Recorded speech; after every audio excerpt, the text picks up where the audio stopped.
Heather Maloney, thank you so much for coming on Sessions. Thank you. Absolutely incredible performance. So thank you so much. Thank you for having me. Yeah, it's great to speak with you in person as opposed to over the phone. Yes. Over the years we've done the interviews. So you're not just a disembodied voice. Yeah, and likewise. So. Yes. Yeah.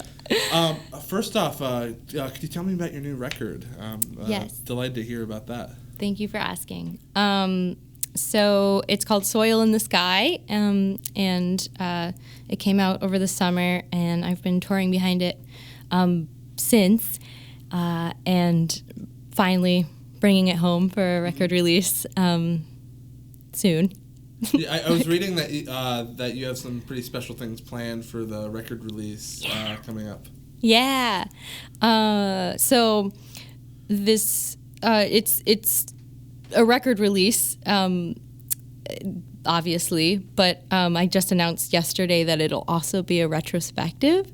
So, we're going to play a lot of the new record and lean on the new record, but because I'm going to have this incredible group of musicians with me, including a string quartet, we've decided to kind of revisit every record I've put out on my label Signature Sounds, and revisit material from each record and kind of reconceptualize and rearrange them for the string players. Mm-hmm. So throughout the course of the night, we'll have visited each of those records since 2013.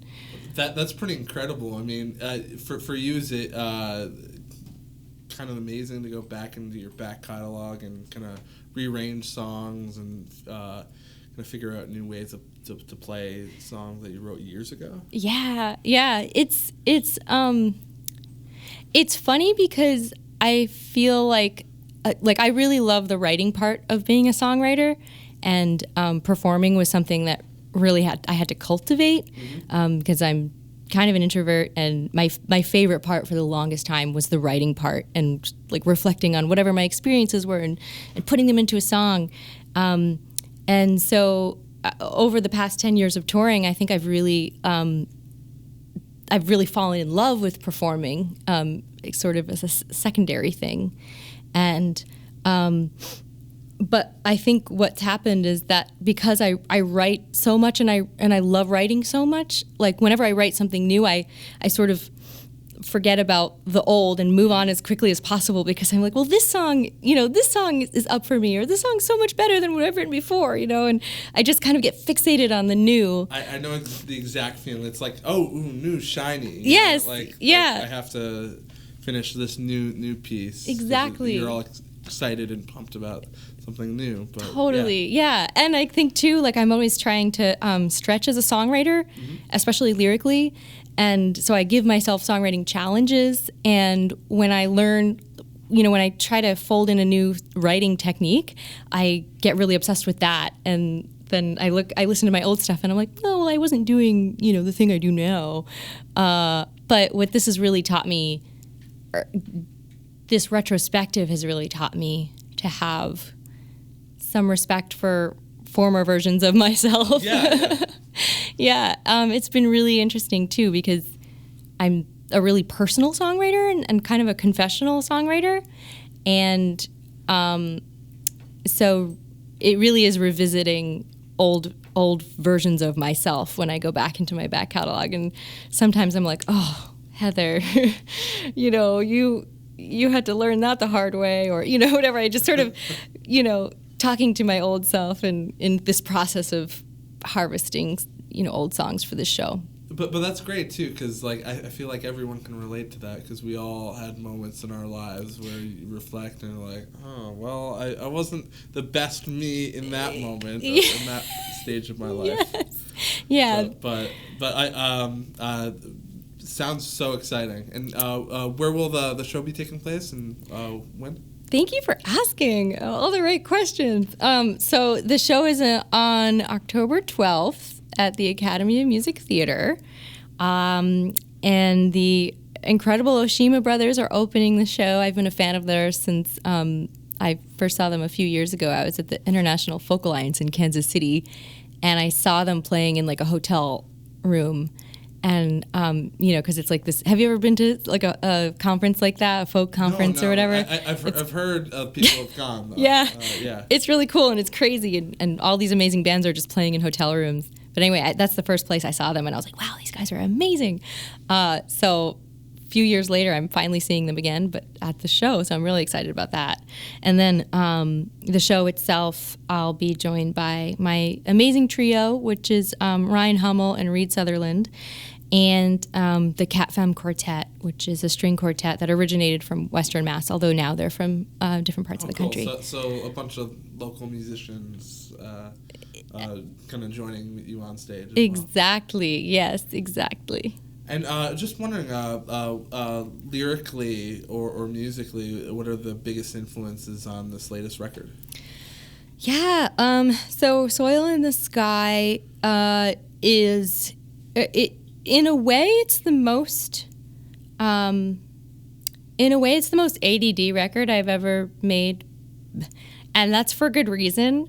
Not that any of my records have been particularly themed, and that's something I'd like to explore in the future.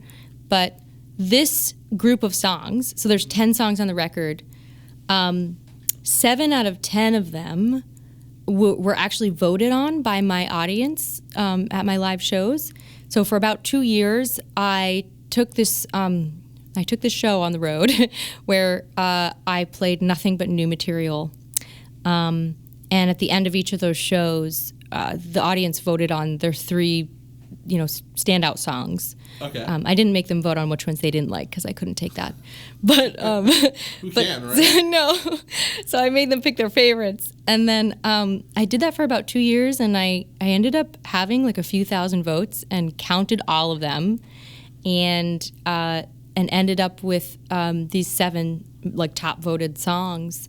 So 7 out of 10 of the songs on the new record were actually out of a pool of like 40 songs that got whittled down over that 2 years. So in a way, the songs were, since they were written over the course of so much time, they're sort of sporadic in their themes, but their relationship is really that people chose them. And I left myself 3 songs to choose on my own. Yeah. Well, it's kind of like a People's Choice album. Yes. Yeah. Yeah. Exactly. It's cool that you used actual data to like figure out that the what you wanted on your next record, and just like that kind of scientific approach to it. Yeah. Cool. Yeah. I've never heard of anyone doing that. So that's pretty amazing. It was. Oh, thank you. It was really informative. And I think the biggest lesson I got out of that, doing it that way, was that, and I knew this already, I knew that you never truly know what people are resonating with.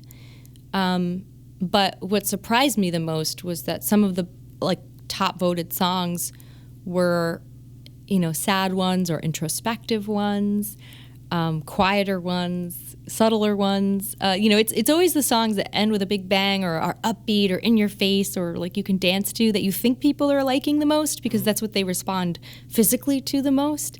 But I think I really got to kind of get a little bit of an insight to people's internal responses to things, and that was really informative. Yeah, that's so amazing. Yeah.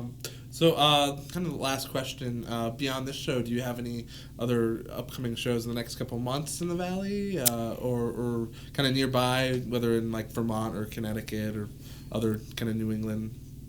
Well, the show at the Academy is it's going to be such an event that we didn't, we sort of. But let me think into the future. I guess I do have some sort of mid-Atlantic, like I have a show in New York. At the end of the year, I'll be touring with Dar Williams. Oh, fantastic. I love her writing so much. And we'll be in the Boston area. So in December, I'll be there. Okay. I mean, that's in the States, so there we go. There you go, yeah. Well, thank you so much, Chris. Thank Heather. you. It was an absolute pleasure to have you on session. Same. Thank you so much. Thanks for doing what you do for artists. I appreciate it. Thank you. Appreciate it. Yay. Awesome. Thank you so much. That was so much fun. That was awesome.